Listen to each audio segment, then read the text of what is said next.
I recently encountered a great spiritual teacher, and she lives in the dashboard of a car I was in.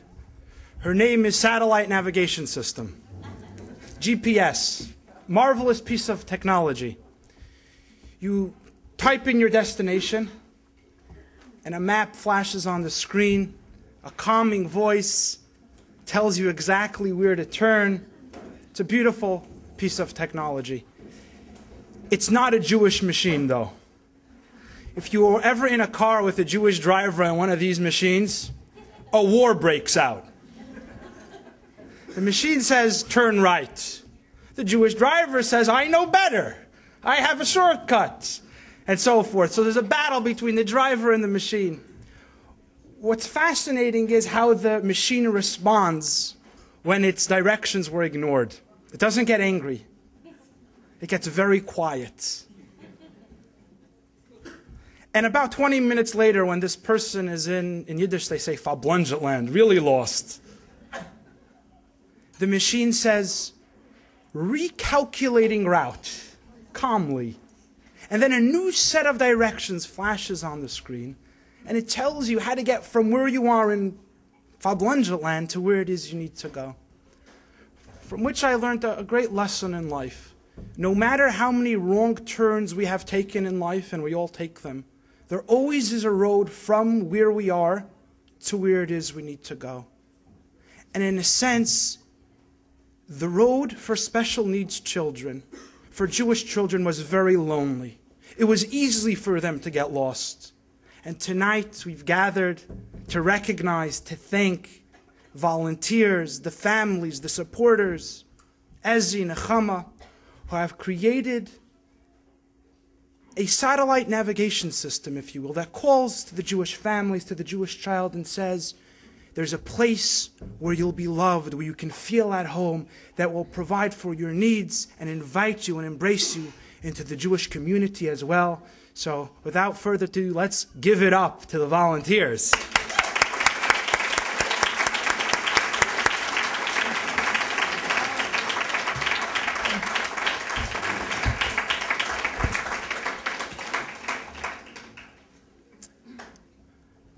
Before I call up the first volunteer, I'd like to share one powerful story that captures the theme of the evening, which is the power of giving.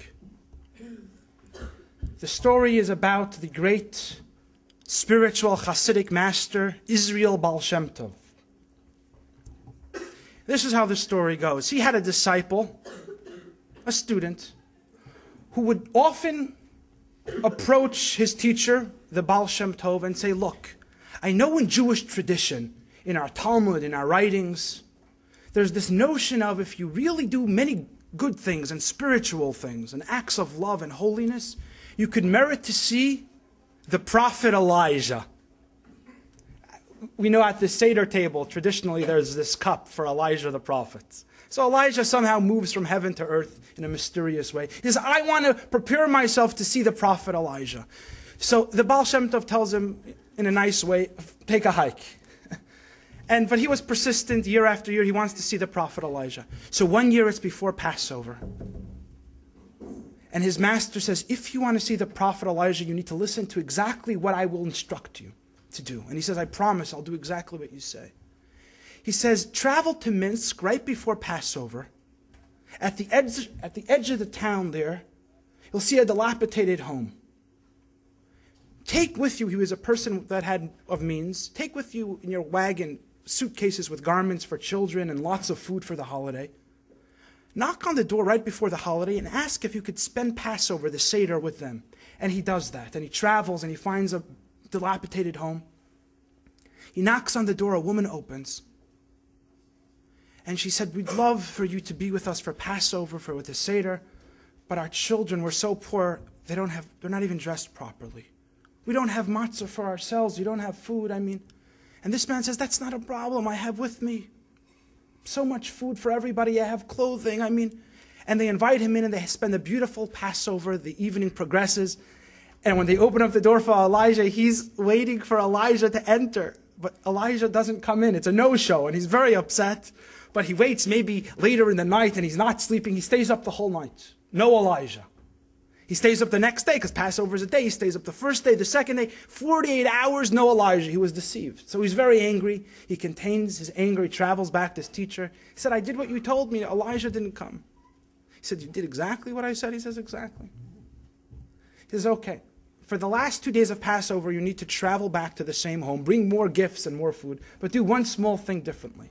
Before you knock on the door, listen to what is going on in the house for a moment or two, and then proceed to knock. And he does that. He comes to the home, and he hears children crying. And the children say, Mom, we're hungry, we don't have food. And the mother calls the family together and says, children, remember before the first day of Passover, we had nothing. And I said, have faith in God, he'll send the prophet Elijah, and he'll take care of us. Not only did God answer our prayer, not only did Elijah come, but he spent the Seder with us. He spent 2 days with us. And so this disciple understood what his master was trying to teach him, and he knocked on the door. And so, friends, if we want to see Elijah in our life, angels, blessings, become an agent of blessing for somebody else. The power of giving. To have blessings in our life is to bring blessings to somebody else's life.